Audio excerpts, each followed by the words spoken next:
You've probably done this. Dishes already clean, you wash them again anyway. Laundry folded, then refolded. A playlist on shuffle, while you organize something that was already organized. On the surface, it looks like nothing. It looks like a waste of time. It looks like the opposite of productivity. But here's the thing. The people who do this most, they're not the checked out ones. They're not the low effort, low stakes people. They're usually the ones whose brains don't stop. The ones who lie awake at 2 and replaying a conversation from 3 years ago. The ones who care, almost too much, about everything. And what if those meaningless tasks aren't meaningless at all? What if your brain, the one people have called intense, sensitive, overwhelming, actually built something, a system, a regulatory tool, one that most people don't even know they're using? Because the neuroscience here is genuinely strange. And once you see it, you can't unsee it. I've spent a long time studying research on the default mode network, sensory processing, and emotional regulation, and what I found reframes the whole conversation. We're going to cover why your brain never fully rests, what's actually happening when you do repetitive tasks, and how to stop feeling guilty about the thing that's quietly keeping you sane. Let's get into it. Here's something most people don't know about the brain. There's a network that activates when you're doing nothing. No task, no goal, just existing. Scientists call it the default mode network, the DMN. In most people, it hums along quietly, idle, low power. But in people with high sensitivity, anxiety, or a naturally busy inner world, the DMN doesn't hum. It roars. It starts generating scenarios, possibilities, conversations, and outcomes. What ifs, stacked on top of what ifs. It's not laziness. It's not creativity for its own sake. It's a system that hasn't found its off switch. So, rest. Real, genuine rest doesn't arrive the way people say it should. Sitting still doesn't feel calm. It feels like standing in the middle of a crowded room with no walls. That's not a character flaw. That's a brain with no natural break. And that's where it gets interesting, because some people figured out a workaround, not on purpose, accidentally, and it works. So here's what repetitive tasks actually do. When you fold laundry, wash dishes, or sort something rhythmically, you give your brain a micro-task. Something small enough to do on autopilot, but just stimulating enough to hold the default mode network's attention. Think of it like this. Imagine a dog that barks at everything when it's bored. Cars, shadows, the wind. Now give it something to chew. Suddenly, quiet. The chew toy isn't exciting. It's not fulfilling. But it's enough input to keep the brain from generating its own noise. Psychologists call this a low-demand attentional task. The stimulation threshold is just high enough to occupy the restless parts, and just low enough that the emotional and analytical systems can finally exhale. This is why people who care too much are disproportionately drawn to these tasks. Their brains need the leash. Without it, they're not relaxing. They're just suffering quietly in a quiet room. The repetition isn't the absence of thought. It's the management of thought. But here's where people get this wrong. They assume this is the same as numbing out, scrolling, zoning, dissociating. It's not. And the difference changes everything. There's a distinction worth making here, and it matters. Numbing, scrolling endlessly, binge-watching, drinking to blur the edges, works by flooding the brain with so much input that the noise gets drowned out. You're overwhelming the system into silence. Sensory anchoring does the opposite. Rhythmic, tactile, repetitive tasks, kneading dough, running water over your hands, folding fabric, activate the body's interoceptive system.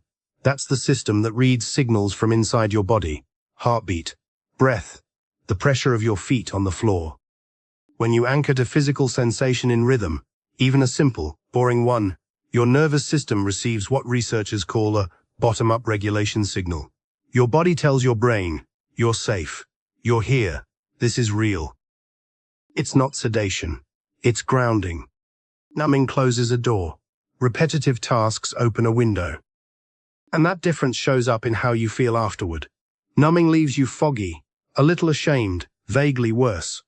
Sensory anchoring leaves you quieter, more present, like you've been somewhere and come back. But there's a reason so many people don't let themselves have this, a reason they feel guilty every time they reach for it. And that guilt, that's the thing doing the most damage. People who have been told they care too much, they've usually also been told, in some form, to do something about it. Relax, turn it off, stop overthinking. So, when they find something that genuinely helps, something quiet, low stakes, something that looks from the outside like doing nothing, they feel like they're failing. Like they should be meditating, or journaling, or running. Something that looks like work. And here's the cruel irony. The guilt about the coping mechanism creates the exact mental noise the coping mechanism was built to relieve. You're doing the task, but you're also narrating it with shame, and now you get neither rest nor relief. The guilt loop is real, and it's self-defeating. Because the research on effective emotional regulation is clear, the most effective strategies are the ones a person actually uses. Consistently. Without friction. A person who folds laundry to decompress every night and feels fine about it is better regulated than someone who meditates twice a month with a side of guilt. Permission isn't weakness, it's the whole mechanism. So, now that you know why it works, and why the guilt makes it worse, here's how to actually use this, on purpose, as a tool. Most people stumble into this by accident. They don't plan it, it just happens, and they feel vaguely better without knowing why. Here's how to make it deliberate. First, identify your threshold. What level of input do you need before the DMN quiets? Some people need tactile input, touching or moving something. Others need rhythmic sound, music with a beat or ambient noise. Know your version. Second, pair it with something you already do. Don't treat it as an extra task. Let it be the thing you reach for before a stressful call, after a hard conversation, or when you notice your thoughts starting to spiral.